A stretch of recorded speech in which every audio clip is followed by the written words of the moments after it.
This horrific story, which is definitely going to be a Strag Tales, was sent to me by DC. And this is coming out of Michigan. And in this picture, you see a woman by the name of Atiya Nina Muhammad. And this woman killed her little boy. Now, what's crazy is this story got so buried because it is currently May 22nd, and according to this article, it was posted 11 days ago. So it was maybe around the second week of May when this occurred. But it said that she stabbed her boy to death and then left his decomposing body in the home for her relatives to find. So I'm going to go ahead and get into this right now. And doesn't this sound like the Strag Tales one that I just recently did? As a matter of fact, I think this one might be worse because, like, granted, yes, the woman who literally pushed her child out into the toilet and let the child just suffocate right there. This one is worse because the child actually,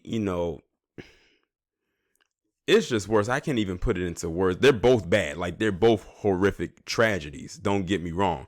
But this one right here, that's crazy. Because she basically treated her child like trash.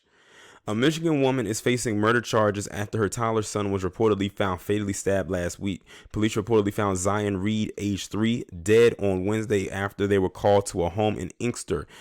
Relatives said they couldn't make contact with the boy's mother, 26-year-old Atiya Nina Muhammad, in the days leading up to the grisly discovery. Reed was reportedly found in a back bedroom. The news station reported that Muhammad was missing when officers responded to the residence. The Wayne County Medical Examiner's Office determined that Reed died from multiple stab wounds and blunt force trauma. The Associated Press reports that the toddler's body was decomposing when relatives found him last week, which means he had to been dead for a while. The Inkster Police Department and Detroit Fugitive Apprehension Team ultimately located Muhammad at a hotel and took her into custody. She's charged with first-degree premeditated murder, felony murder, first-degree child abuse, and torture. She remains held in the Wayne County Jail, and that's exactly where she needs to remain. This chick is sick, and I don't want to hit or see anybody in the comment section trying to defend this woman saying she has a mental illness. I saw quite a few of you left that comment with the woman who gave birth in the bathroom and left her child in the toilet and then sat back on it for 30 minutes until the child stopped crying or stopped breathing, or basically until the child was dead. Don't defend this kind of behavior and say, well, she might have a mental illness. I know why y'all are doing that. Y'all are doing it because y'all would say, well, if it was a white woman, they would give her. Well, guess what? One, she's not a PC woman. And two, even if she was, I wouldn't even give her that pass. If a PC woman had did this to her child, I would throw the same label onto her as I'm going to throw onto her.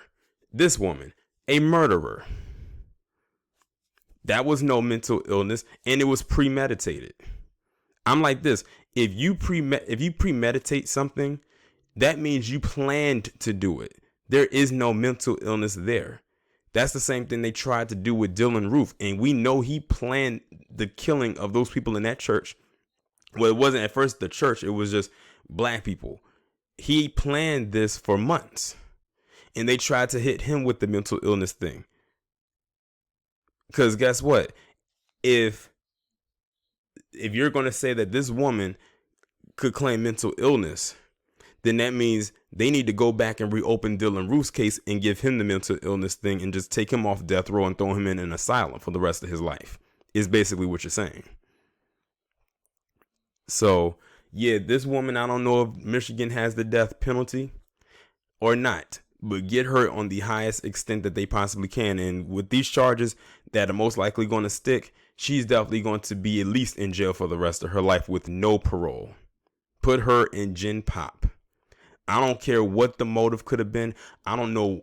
I don't care. There's nothing that you could tell me that a 3-year-old could have done to you that could have hurt you so bad that you had to kill him in that way. I mean, they said this woman stabbed her son to death and left his body in the house for relatives to find. And when they found him, he was decomposing. So he had been dead for a couple days. And then when they found her, she was in some hotel.